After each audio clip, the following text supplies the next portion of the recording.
पूर्व प्रधानमन्त्री केपी ओली शर्माले आफूसँग राजालाई तुलना गर्न मिल्दैन भनेपछि उहाँ दिदीले दमदार कुरा गर्नु भएको छ। एकैछिन यो भिडियो क्लिप हेर्नुहोस् त, बाँकी कुरा फेरि गरौँला। तत्कालीन प्रधानमन्त्री केपी शर्मा ओलीज्यूले राजासँग आफ्नो तुलना हुँदैन भनेर भन्नुभयो। हो, ठीक हो।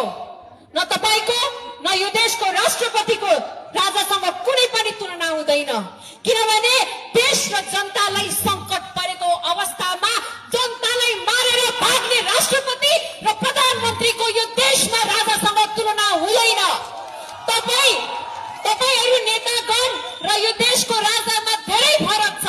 जनताले माग्दाखेरि जनताको नासो जनतालाई दिन्छु भनेर हाँसी हाँसी दरबार छोड्नु भएको थियो, जसको शताब्दीको विरासत थियो।